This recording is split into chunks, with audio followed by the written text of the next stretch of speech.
Hello, and thanks for watching another episode of ARFCOM News, your source for the finest 2A propaganda brought to you by TNVC.com. Today I want to tell you about yet another example of government hypocrisy, and Jack's complete lack of surprise. As you are no doubt aware, the state of Washington recently passed an unconstitutional law banning the possession of standard capacity magazines acquired after the effective date. Now, you would think that if the official state position is something is so dangerous the common folk need to be locked in a cage for having it, then the last thing the state ought to be doing is to be selling those evil things themselves, right? I guess not. The state of Washington sold this lot of 100 pistol and AR clips on March 25th for $1,400. For those of you playing along with the home game, that's after the ban was passed. And just to be clear, they explicitly state they're willing to ship to Washington addresses. $1,400 might seem pretty stiff for those of us in free states, but it includes 8 standard capacity AR mags, even if one of them is thermaled, and at least half a dozen Glockazines. You even get a couple of airsoft mags. I'd buy that for $1. What do you think? Was it worth it? Could it ever help you in court to be able to say you bought the mags from the government? In any case, Washington's ban is silly, futile, and most importantly, unconstitutional, which is why the legal pipe hitters at the Firearms Policy Coalition are already putting together a legal challenge.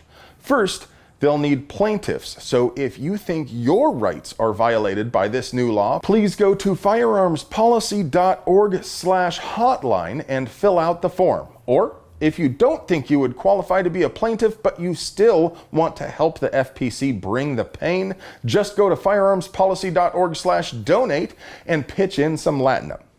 Come on, you were just going to spend that money on a period-correct 3-prong flash hider for your 601 clone anyway, right?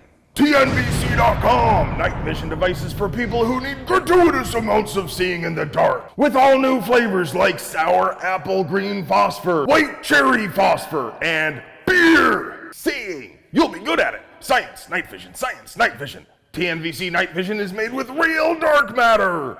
You'll be so good at seeing, you'll be able to see through time.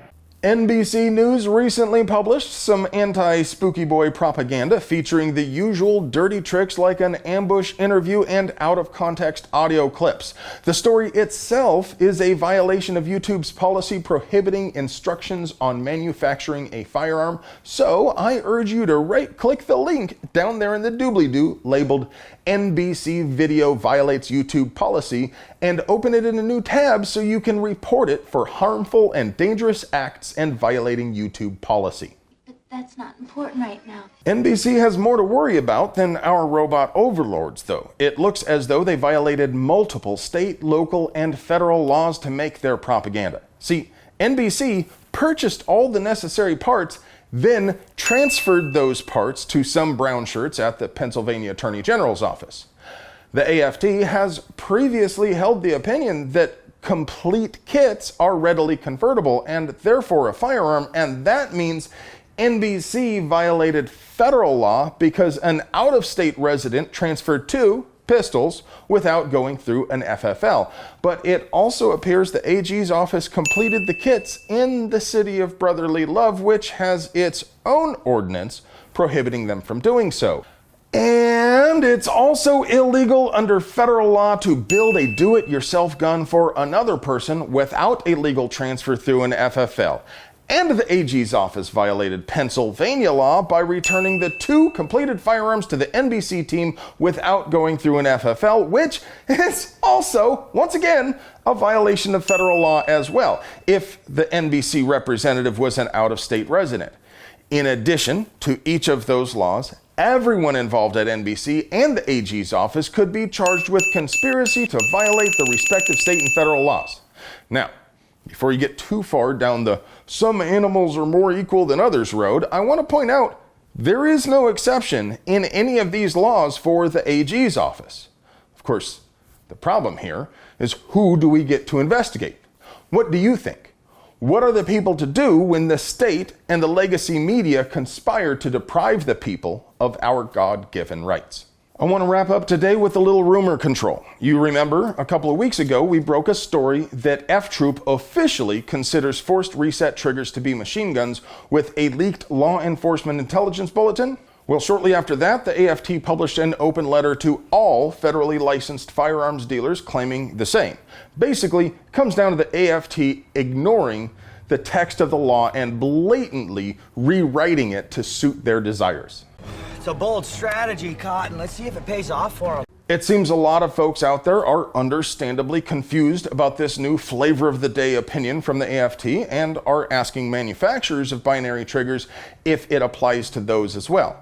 As of right now, it seems the AFT is not planning to change their collective hive mind on binary triggers just yet. In this case, they seem to recognize the explicit wording of federal law and agree that releasing a trigger counts as a separate function. And you have to admit, under their own, shall we say, unique rationale, this holds up. If you apply constant pressure to a forced reset trigger, you will get multiple shots, while if you do the same with a binary trigger, you will get only one.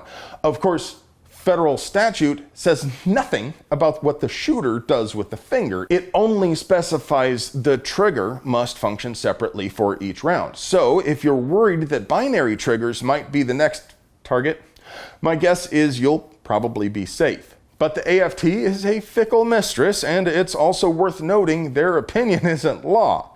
It's only an expression of what they claim they would be willing to take to court. And that's why it's so gratifying to see the owner of Rare Breed willing to go to the mat with them. Hey friend, do you like pews and pew-related things? Do you want to help us keep delivering you pure, uncut American pew propaganda at the low, low price of free 99? We literally couldn't make this show if it weren't for the generous support of TNVC.com, purveyors of the finest non-GMO night vision devices, handcrafted from fine Corinthian leather in the old world style. They also have mounts, lights, training, swag, and all sorts of other carb-free gear to make you the bump in the night. And remember, if you aren't subscribed to our channel, you make puppies cry and Captain America is disappointed. I love you.